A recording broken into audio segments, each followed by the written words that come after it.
मैंने ये देखा है कि अगर 100 लोग सोचते हैं बीमार हैं, उनमें से 10 ही लोग असली बीमार पेशेंट निकलते हैं, 90 लोग ऐसे हैं जो इस तरह के ट्रैप में फंसे होते हैं। ट्रैप से निकालने के लिए you need education, you don't need medication. Short में बताना चाहूँगा, 250 का एक आंकड़ा दिमाग में फिट कर लीजिए। अगर आपका सिस्टोलिक और डायस्टोलिक ब्लड प्रेशर दोनों को जोड़ लीजिए ऊपर नीचे, अगर 250 से नीचे नीचे है तो नॉर्मल रेंज में ही है। फॉर एग्जाम्पल 160/90 टोटल कितना हो गया? 250। जो अगर डायबिटीज में खाना खाने के 2 घंटे बाद 250 mg/डेसीलीटर से नीचे अगर ब्लड शुगर है तो नॉर्मल है। अच्छा, ये मेरे आंकड़े नहीं है, मेरे आंकड़े नहीं है, ये ACP गाइडलाइन 2018, जिसमें सारे रिपोर्ट इकट्ठे करके दुनिया भर के तब वो आंकड़े आए। हालांकि वो आंकड़े आप तक नहीं पहुंचे, वो अलग बात है। अगर वो गाइडलाइन आपको चाहिए तो ई बुक पढ़ सकते हैं। ये एक ई बुक है, ये एक ई बुक है। इसमें पूरे दुनिया भर के जो एविडेंसेस हैं, जो गाइडलाइन के एसोसिएशंस हैं, वो जो बोल रही है वही मैंने लिख के दिया है। आप जो सुन रहे हैं वो मेडिकल साइंस नहीं, वो मेडिकल इंडस्ट्री की बात सुन रहे हैं, जहां पे कोई एविडेंस नहीं है। मैं सिर्फ इतना बोल रहा हूं कि मैं जो एविडेंस है वो आप तक पहुंचा रहा हूं। उसको लेके कितना इस्तेमाल करना है वो आपके ऊपर है। कोलेस्ट्रॉल में टोटल कोलेस्ट्रॉल अगर 250 से नीचे है तो सब ठीक है, 250 से अगर ऊपर है सिर्फ इतना कीजिए कि कोलेस्ट्रॉल खाना बंद कर दीजिए। कैसे पता चलेगा किस खाने में कोलेस्ट्रॉल है? जो खाना जानवरों से आती है वही कोलेस्ट्रॉल होता है उसमें, जैसे अंडा, मछली, मीट या दूध से बना हुआ कोई भी चीज।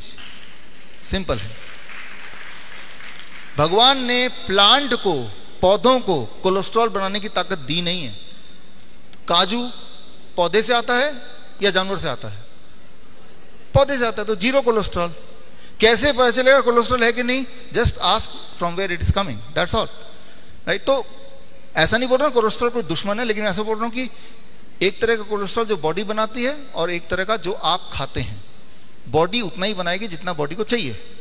जो आप खाएंगे दैट बिकम्स एन एक्सेस, जो आप खाएंगे उसी को तो कम करना है, राइट। तो अब देखिए, ये डॉक्टर रिचर्ड स्मिथ, दुनिया का सबसे बड़ा medical journal, British medical journal, पूरे ग्रुप के चीफ एडिटर रह चुके हैं 25 साल। 2016 में यूनिवर्सिटी ऑफ मैसूर के 100 साल पूरे हुए थे, तब चीफ गेस्ट थे, मुझे मिलने का मौका मिला। मेरा DIP डाइट पे लेक्चर था इनके लेक्चर के बाद, तो इनसे बातचीत करने का मौका मिला। इन्होंने एक डेफिनेशन दिया कि आज की तारीख में हु इज हेल्दी, ये उन्हीं का स्लाइड है। हेल्दी वही है जिसने डायग्नोस्टिक्स टेस्ट खूब सारे नहीं कराया हो। जो भी डायग्नोसिस कराएगा उसमें कुछ ना कुछ कमी मिलेगी, ये इनका कहना है, जो कि मैं मानता हूं। उन्होंने अंदर तक देखा है कि ये जो पेपर बनते हैं, रिसर्च पेपर बनते हैं, कैसे बनते हैं। 25 साल तक मेडिकल जर्नल, दुनिया का सबसे बड़े मेडिकल जर्नल के चीफ एडिटर रहने के बाद उनका ये स्लाइड है, उनका ये कहना है, उनका ये कंक्लूजन है।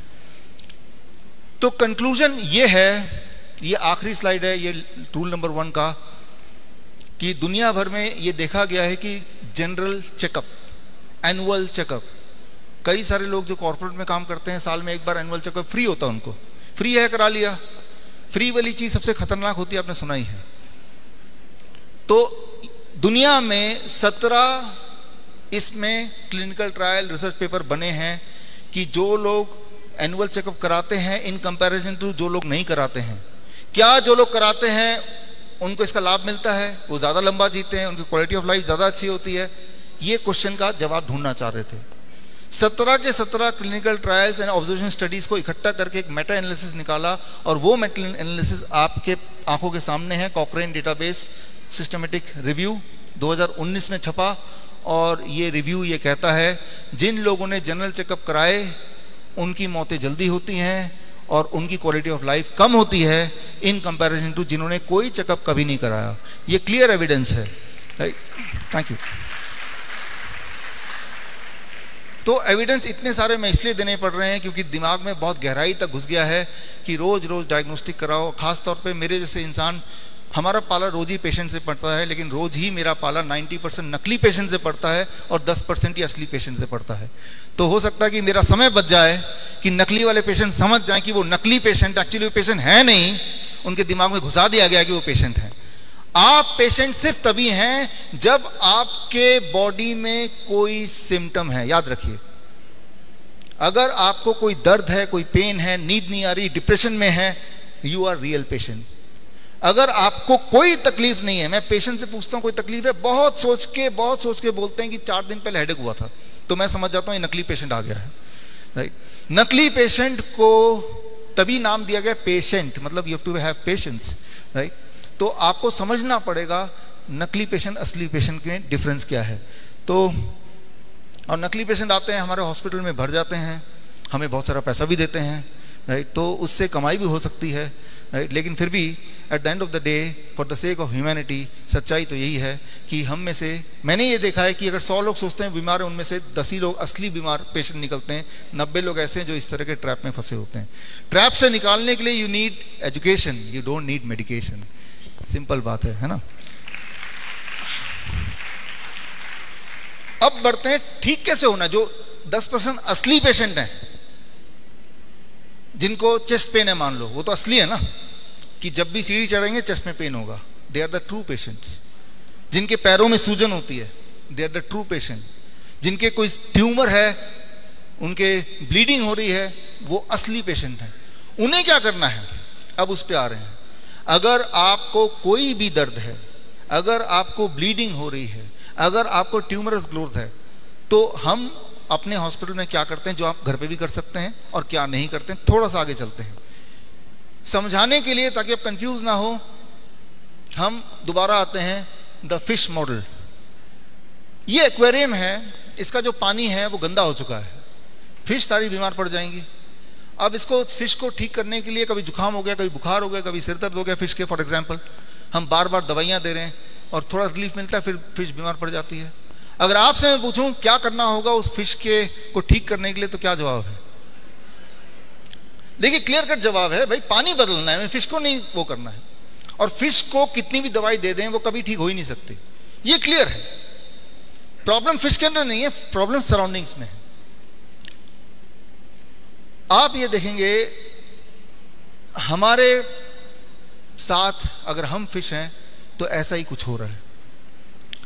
मान लो मैं बोलता हूं कि ठीक है पानी को साफ करते हैं, तो पानी के कचरे को मैंने निकाला और उठा के एक कोने से उठाया, उस कचरे को दूसरे कोने में डाल दिया, फिर दोबारा वो पानी में घुल जाएगा, है ना।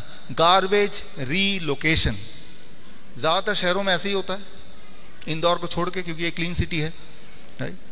शहर के एक छोर से कचरा उठाया, किसी दूसरे छोर में जाके लगा दिया, क्योंकि कचरा गायब कहाँ होगा, इट इज ओनली रीलोकेशन।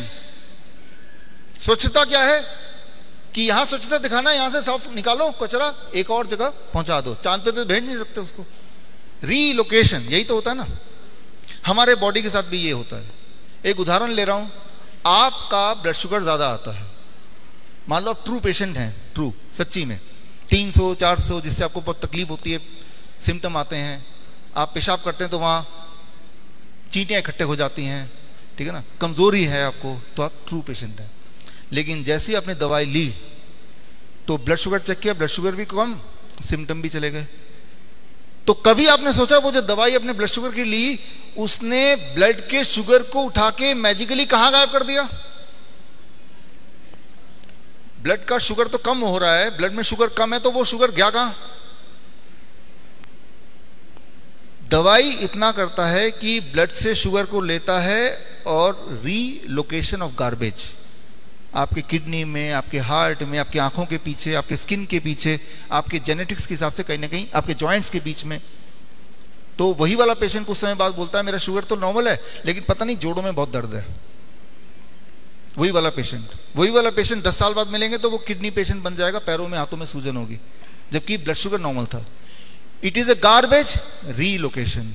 जितनी सारी दवाइयां हैं वो प्रिंसिपल, इसी प्रिंसिपल पे काम करती है कि गार्बेज एक जगह से उठाओ बॉडी के, और बॉडी के ही कहीं ना कहीं और छुपा दो, तो उस वाले पैरामीटर को मेजर करेंगे तो वो ठीक दिखेगा, लेकिन अल्टीमेटली वो पेशेंट ज्यादा बीमार है। समझिए इसको, आपका इरादा, आपका गोल कोई एक नंबर को नहीं चेज करना है, आपका गोल है कि ओवरऑल हेल्दी फील करना। तो जब भी आप दवाई लेके ब्लड शुगर को कम करेंगे तो याद रखिए वो जो दवाई है वो सिर्फ गार्बेज रीलोकेशन। अगर हम इस पानी से कचरा निकाल के फिर दोबारा किसी और कोने में डाल दें, फिश कभी भी ठीक नहीं होने वाली। और ये सिर्फ ब्लड शुगर की बात नहीं कर रहा हूं, जितनी सारी दवाइयां बनी हैं सबका मैकेनिज्म एक ही है, बल्कि इससे भी भयंकर।